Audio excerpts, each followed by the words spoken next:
मरने के बाद क्या होता है मैं आपको बताता हूं, सुन लो। तो ये जो बाबा है ना, जिनको लोग मीठा बाबा, चिकना बाबा, गोरा बाबा, ये बहुत सारे नाम से बुलाते हैं, ये बाबा आज हमको बताने वाला है मरने के बाद क्या होता है ना।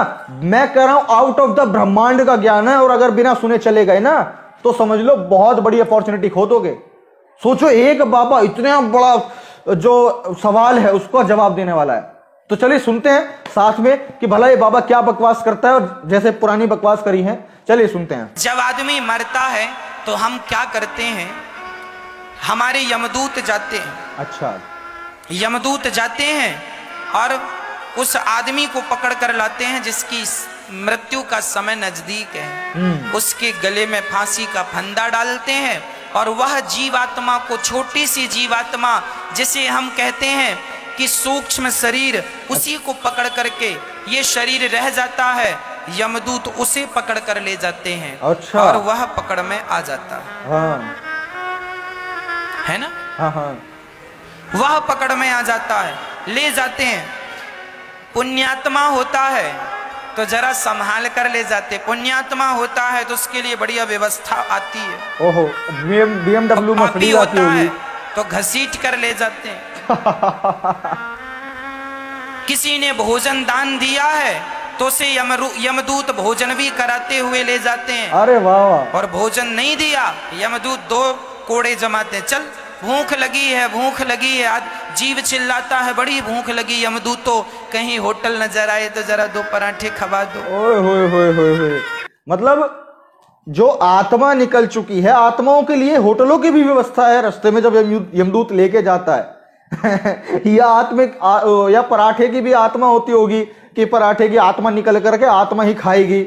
अबे यार, कितने अखंड लोग हैं, लोग इसको ध्यान से सुन रहे हैं कि हाँ भाई ऐसा ऐसा होता होगा। चलो आगे सुनते हैं। यमदूतों ने कहा, तूने कभी किसी को पराठे खवाया? तूने किसी को 2 रोटियां दी? नहीं, बल्कि औरों की रोटियां तूने छीनी है, 2 कोड़े मारा। चल, अरे पाँव में जलन हो रही है, जरा जूते चप्पल की दुकान मिले सो कहीं पहना दो। यमदूतों ने कहा, तूने कभी किसी को जूते चप्पल पहनाए? कछा सनने गया था तो दूसरे की पहन के आ गया था। चल, 1 कोड़ा मारा, चल यहां से। और चलते चलते जीव को यम राज के पास प्रेजेंट करते हैं, खड़ा करते हैं। यमराज के सामने जब खड़े हुए तो डर जाता है ये जीव। यमराज जी ने कहा, बैठ यहाँ पर। यमराज जी बैठते हैं और अपने बाजू में उसे बिछालते हैं, और सामने वहां एक बहुत बड़ी टीवी लगी है। उस टीवी में आपने जन्म से लेके मृत्यु तक जो जो किया सब रिकॉर्ड कर लेते हैं। यमराज जी भी बड़े चतुर हैं, सब पूरा वीडियो बना के रखते हैं। ओहो। और वहां पर वो अपने कंप्यूटर से पेन ड्राइव में डाल के फंसा देते हैं और चलता है। कंप्यूटर और पेन ड्राइव भी है ऊपर। जन्म से मृत्यु तक तुमने जो जो किया है, अच्छा बुरा, सब वहां पर हिसाब किताब होता है। यमराज जी कहते हैं, देख तूने मनुष्य का शरीर पाया, देख किसी के साथ तू कितना दुर्व्यवहार कर रहा, किसी को मार रहा, किसी को सता रहा, इसीलिए तुझे भेजा था। अब ये डर जाता है। तब वहां पर यमदूत हिसाब करते हैं। अच्छा। यमराज जी, इसके बहुत सारे पाप हैं और पुण्य तो ना के बराबर है। बहुत कम पुण्य किया है इसने, पाप ज्यादा किया।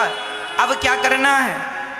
बोले पाप ज्यादा है, हाँ, तो पहले एक काम करो, इसके पापों की सजा दो। तो पापों की सजा क्या? वहां बड़े बड़े नरक हैं।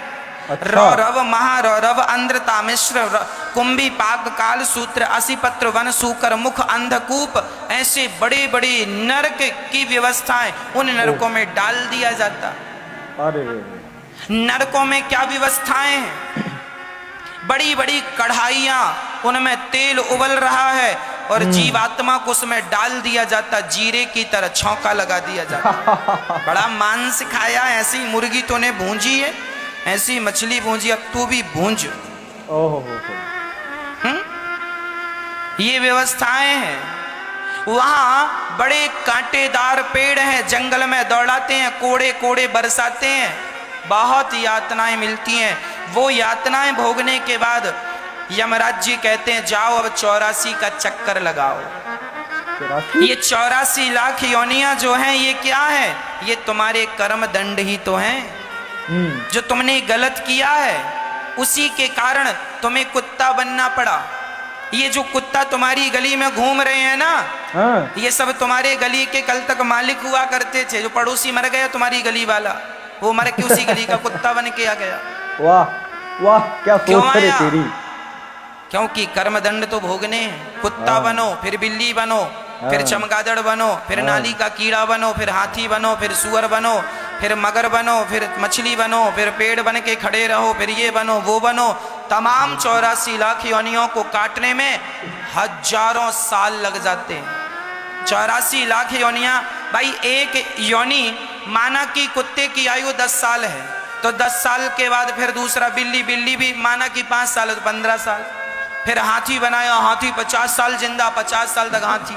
फिर पेड़, पीपल की आयु तो 500-500 साल की होती है। बने खड़े हो खड़े हो खड़े हो।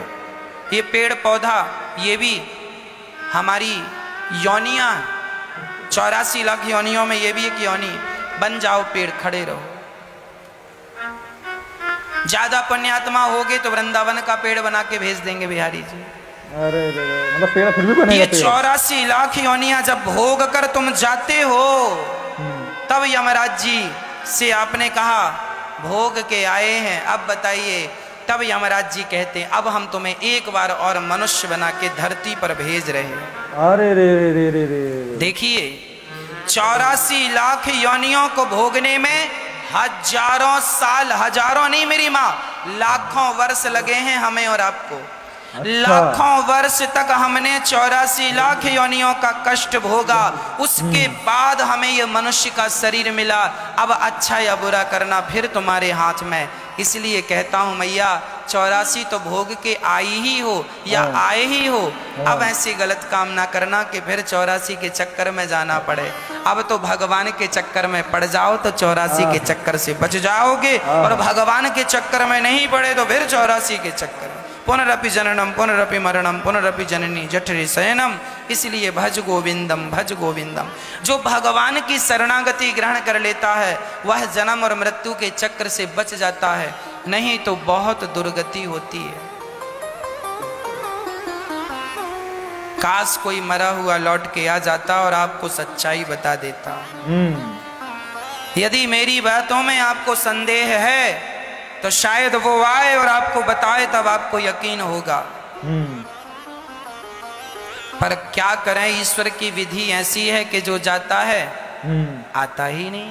बताने के लिए आता है, फिर 84 के चक्कर में वो होगा, कहीं ना कहीं तो होगा ही। लेकिन ये ईश्वर की रीति नहीं है, ये तुम जैसे हरामखोर लोगों की रीति है कि बातों को और कहानियों को इस तरीके से बनाना है कि कोई संदेह भी करे तो उसका सबूत ना ढूंढ पाए, कोई सबूत भी मांगे तो उसको हमें साबित ना करना पड़े।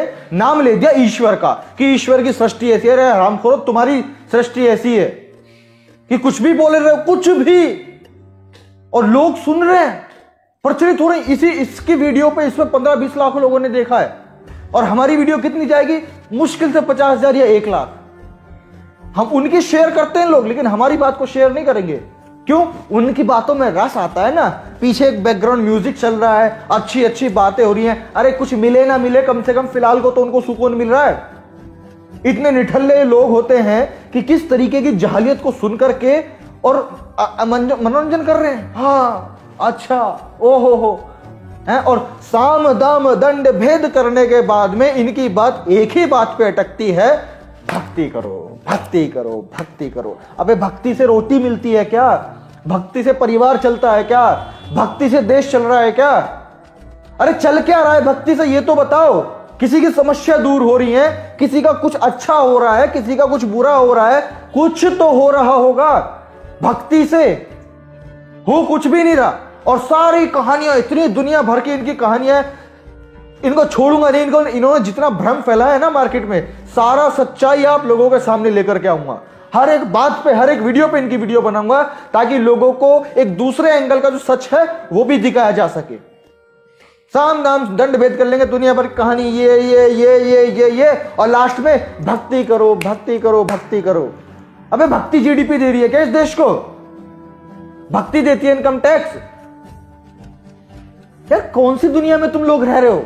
और इनसे बड़ा सवाल लोगों से है मेरा, तुम्हारी कॉमन सेंस बिल्कुल समझती नहीं है कि क्या बात है क्या नहीं है। हद हो गई यार। तो इसीलिए जरूरत है ऐसे बाबाओं पर रोक लगाने की, ताकि ये ऐसी जो फर्जी कहानियां हैं, जो अखोर कल्पना है, वो लोगों को दिखा करके, उनको झांसे में फंसा करके उनसे पैसा ना ले सके। ये तो कुछ ही हिस्सा होता है एक 2-3 घंटे लंबे प्रवचन का, ये कुछ ही हिस्सा होता है।